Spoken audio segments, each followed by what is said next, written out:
Delhi. Uh, we are here for the keratoplasty IC, and I'm Ashish Nagpal. I practice cornea in a city called Ahmedabad. We have faculty from all over India. We have Dr. Kavita Rao, who heads the Aditya Jyoth Hospital's cornea department. Dr. Anand heads the cornea department at Vasan, Chennai. Dr. Vikas Mithil will be joining us a little later. He also has his own hospital, and he runs a cornea center in a city called Ambala. And this will be the flow of the session. And I think we have ample time, so we can take questions in between the lectures as well. And I think it's nice to see, nice to know that we are all, despite all the advances and all the newer keratoplasties, we still, I think, at least at our hospital in Ahmedabad, whenever I look back at the numbers, we realize that almost 60 to 70% of our surgeries are still penetrating keratoplasties, including the therapeutic grafts, despite the fact that we've been doing lamellar surgeries since the last 6-7 years, and the numbers have increased. So this session was basically just to highlight the very basics of keratoplasty, which I think most of you might be practicing keratoplasty. It's just a good reminder and some small tips every time, because we have conducted this course before 3-4 times, and I think I have learned the most every time, something new or the other from everybody, from the audience, from the faculty. So I hope you also do the same and take back something from here. So I'll start with my talk, and this is just a very brief talk on the surgical planning and diagnostics prior to keratoplasty. So all this is before you start doing your keratoplasty, what all things to be kept in mind. And regarding the indications, I think my animations are not working here. And that's going to create a problem. Hang on.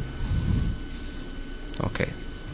So basically, a study was done a few years back at the RP Center, Delhi, in which they evaluated the indications for keratoplasties at their center, and this was the cue. So in their center in India, the maximum number of keratoplasties were done for corneal scarring for various indications. Somehow there's a technical problem. It's not becoming, it's not playing the show, I think. Let me try it again. It's not working. In India, or at least it would be slightly justified for the Asia Pacific to some extent, that these are the indications for keratoplasty. While usually when you look at the Western literature, their major indications are usually pseudophakic keratopathy, Fuchs dystrophy, and keratoconus. So we have different indications, and because of the corneal scarring, no doubt with the DL case we are able to do, but still I think we still need to do a lot more penetrating grafts for these indications. So what do you do when you have a patient with any of these indications who requires a corneal transplant? So just a few slides going through it. One is the preoperative evaluation, the counseling, talking to the patient, and the other considerations. So what consists of, I think all of us go through this to find out the basic cause for the scar or for the keratopathy, whatever the indication may be. And this can be done with the help of doing all the detailed history and ocular examination, general everything. Just a brief thing in the history, I think it's a good idea. We do try and find out what happened earlier on, what if we can get hold of some records to get an idea of the potential vision. What was the vision of the patient before that trauma or infection? So that gives us a prognostic value. And especially if a patient had a history in a childhood, so we are also looking at amblyopia. So all these factors should be considered before you even think of doing a keratoplasty. The ocular examination would be routine. I think all of us would be doing a detailed ocular examination. But importantly, I think again all these things are important for the prognostic value. One is the visual acuity, to find out if there is any anisometropia, if there is what is the potential for vision, external examination, I think it's important to look at some scars on the face. The patient might have had a smallpox if he's an older gentleman. Does he have any scar which is on one side of the face or the lids? It could be related to herpes zoster, which might have happened many years ago, and he might not even have any current symptoms or signs of it.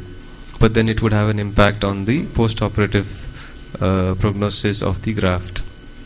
The lids, of course, one needs to look at any sort of abnormality at the lids, mebibian gland dysfunction, entropion and ectropion. I think the more said is even less for the lids and the external examination. So I think what I would recommend, because we end up looking at patients slit lamp or the slit lamp all day on high magnification on the cornea all the time. So it's a good idea to have a torch in your clinic and just have a look on a very low magnification. It gives you some clues, it gives you some ideas, which sometimes in the busy clinic you might just overlook and go ahead. And of course, after going from out to front, you come to the ocular surface, and one should look for any sort of conjunctivalization of the cornea, which might indicate a limbal stem cell deficiency. Patient might have had some chronic disease earlier on.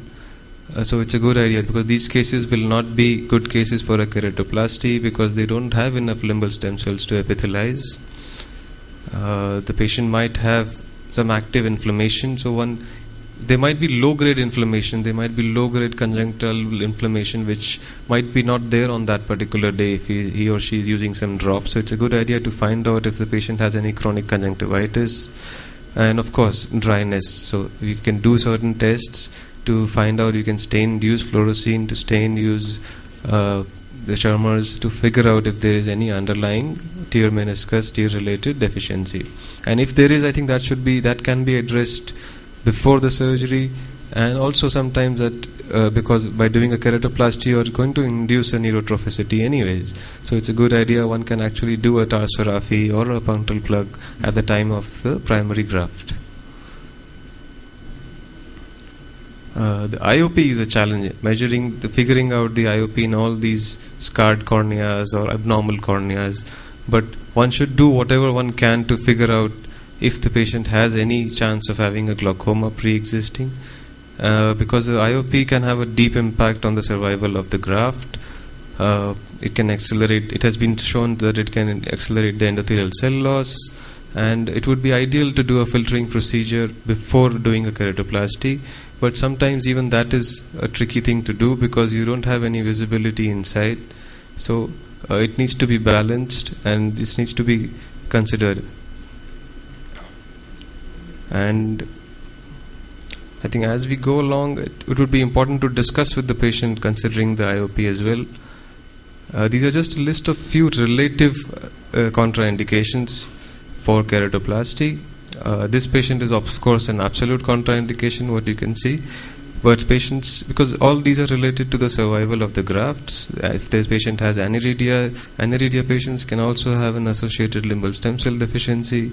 There might be a patient who might be appearing normal, but he might again have had a previous chemical injury. Patients with keratinization, ocular cicatricial pemphigoid, these patients would not be good.